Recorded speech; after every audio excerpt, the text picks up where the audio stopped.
Graça e paz, galera, tudo bom? Mais um dia do nosso estudo, ó. Estamos caminhando, já foi Gênesis 1, 2, 3, 4. Agora estamos indo pro Gênesis 5. Agora estamos pro Gênesis 6. Então vamos lá, vamos mais uma vez estudar a Bíblia, vamos mais uma vez tentar entender algumas coisas que a gente muitas vezes passa direto na hora que a gente está estudando a Palavra de Deus. E hoje, esse texto eu achei um texto polêmico. Esse daqui eu tive até que dar uma olhada, pesquisar um pouquinho mais, não só ler, para entender melhor, né? Porque é um texto que, se você só lê ele, você fica com muita dúvida, você fica muito confuso. Então, eu falei assim, vamos estudar, vamos ler, que Deus sempre dá pra gente uma explicação.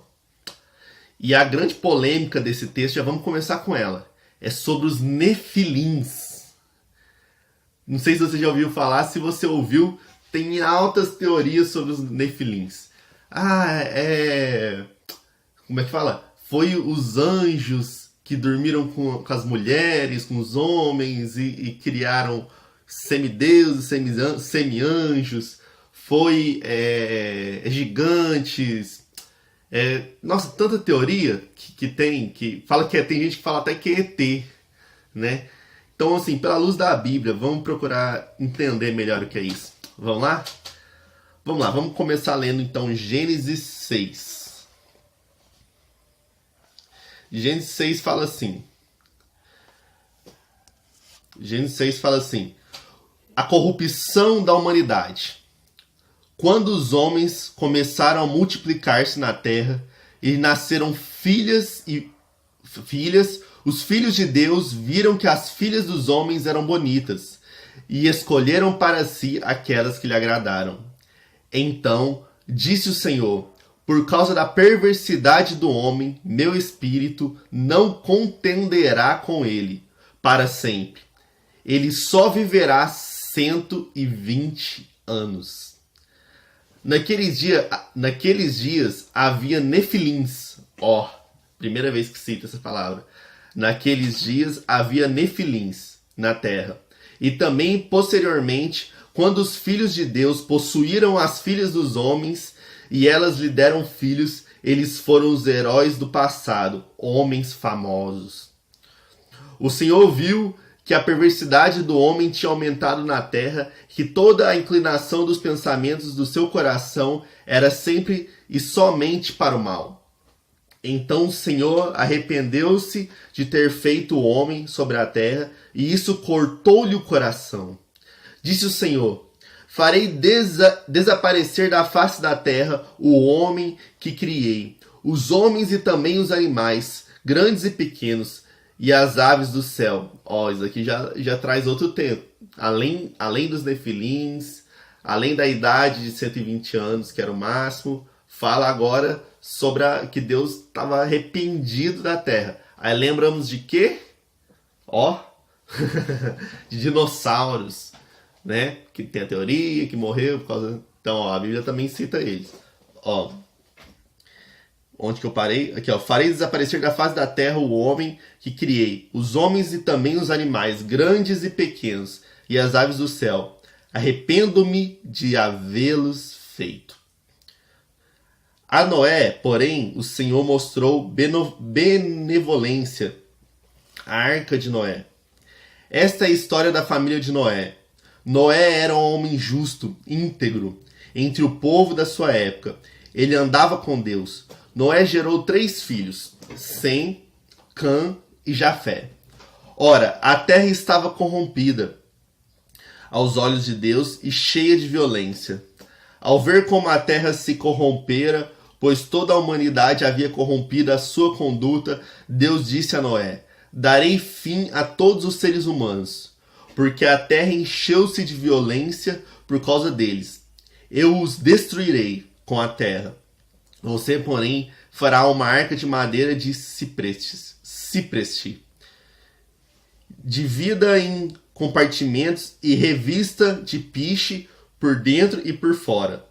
Faça com 135 metros de comprimento, 22 metros e meio de largura e 13 metros e meio de altura. Faça-lhe um teto com um vão de 45 centímetros entre o teto e o corpo da arca. Coloque uma porta lateral na arca e faça um andar superior, um médio e um inferior. Eis que vou trazer as águas sobre a terra, o dilúvio, para destruir debaixo do céu toda criatura que tem fôlego de vida. Tudo o que há na terra perecerá.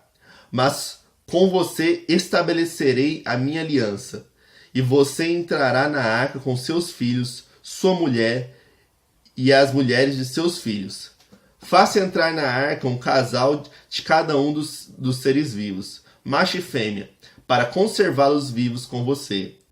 De cada espécie de ave, de cada espécie de animal grande e de cada espécie de animais pequenos, que você mova rente ao chão, virá um casal e você, para que sejam conservados vivos. E armazene todos os tipos de alimento para que você e eles tenham mantimentos. Noé fez tudo exatamente como Deus tinha ordenado. Amém. Glória a Deus. Então, vamos começar do comecinho. No contexto geral, na verdade, o que chama a atenção nesse texto? Primeiro, a corrupção da humanidade, que Deus se arrependeu de ter feito a humanidade por a humanidade estar muito corrupta, corrompida.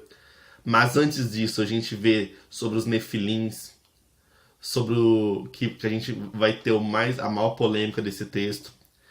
A gente vê também Deus mandando Noé construir a arca, Noé construindo a arca da forma certa como Deus mandou, das dimensões corretas. Então, é muita coisa.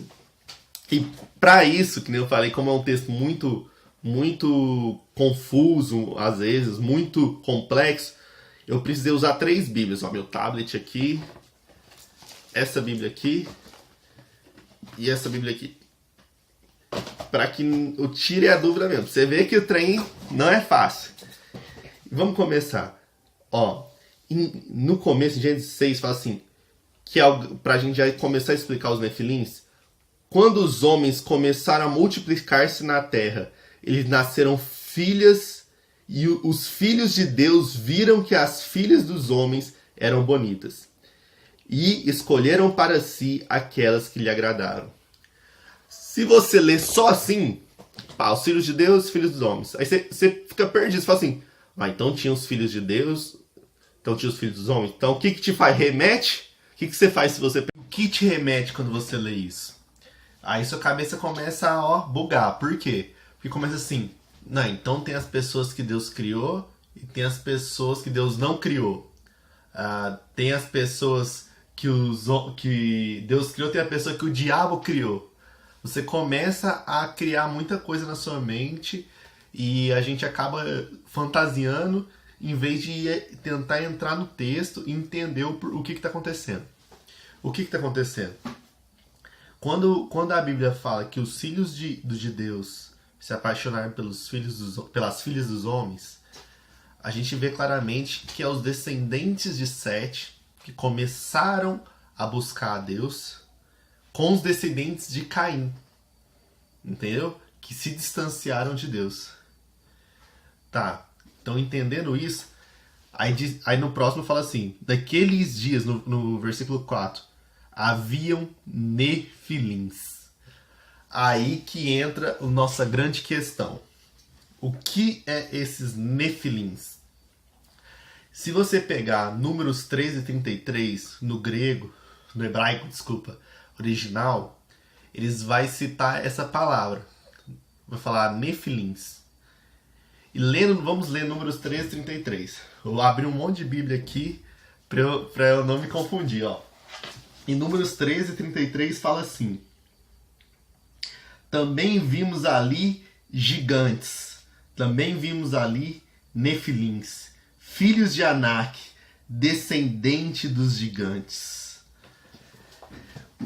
A Bíblia nos mostra que quando ela fala de nefilins, ela fala de gigantes, como foi Golias, como foi muitos gigantes que tinha naquela época. Então, é lógico que claramente fala que foram grandes homens, né? como naquela época tudo era guerra, foram provavelmente grandes homens de guerra. Então, mas não deixa base para aquilo que a gente viaja na maionese, que é, foram, sei lá, ETs, que nem eu falei no começo do vídeo, foram anjos. Não, ela fala de gigantes, só que claramente fala também que eles foram grandes homens. Se você continuar lendo o versículo 4, fala assim, ó, Deus possuía... naquela época haviam nefilins na terra, e também posteriormente, quando os filhos de Deus possuíram as filhas dos homens, e elas lhes deram filhos, eles foram os heróis do passado, homens famosos. O que é interessante na Bíblia é que ela não se preocupa, ela se preocupa em narrar a história, não se preocupa em dar os detalhes, entendeu? Mas ela se preocupa em narrar a história e não esconde nada, tipo assim, porque talvez seria mais simples para o homem se pulasse algumas coisas e para não criar essa dúvida, mas não, ela não, ela não limpa a barra, ela fala assim, ó, os nefilins existiram, eles foram grandes homens, homens famosos e provavelmente grandes homens de guerra, como foi Golias, né? Bom, então vamos voltar para o versículo 3 que eu pulei. Tá aqui. Então disse o Senhor, por causa da perversidade do homem, meu espírito não contenderá com ele para sempre. Ele só viverá 120 anos. A gente falou isso nos vídeos para trás, acho que foi no capítulo 3 ou no capítulo 4, sobre essa questão da idade que o homem foi diminuindo. E que eu falei que assim, cara, eu acredito que realmente foi contada, que era contado da mesma forma a idade das pessoas. Que realmente Matusalém viveu 900 e tantos anos. Que realmente aconteceu isso. Porque a Bíblia nos dá a base para isso. Hoje, se você olhar, olha como é que a Bíblia é perfeita. Hoje, a gente ouve falar de gente que viveu até 120 anos. Mas mais que isso, não. Então, Deus decretou, por causa da perversidade do homem, por causa da maldade do homem, por causa que tudo que o homem estava desenvolvendo mais mal do que bem, Deus decretou que chegaria aos 120 anos e pararia por aí. Então, até na ciência, no modo natural do homem viver, a gente tem uma explicação lógica na Bíblia. Então a Bíblia é muito massa, cara. Nossa, benção demais. Bom, é isso. Espero que vocês tenham gostado. Agora, esse capítulo ele vai falar sobre Noé, sobre a Arca de Noé, quando Deus chamou Noé. E aquela história que a gente está acostumado, dos casais de animais que entraram na arca. Muito interessante. Então eu recomendo que você também leia. A gente vai continuar nosso estudo. E se você curtiu, dá um curtir aí, compartilha, comenta. Talvez eu fale alguma coisa errada ou alguma coisa que você tem um ponto de vista diferente. Vamos conversando aí, vamos entendendo. E o importante é a gente estudar a Bíblia, buscar a Deus e caminhar junto. Tamo junto? É nóis!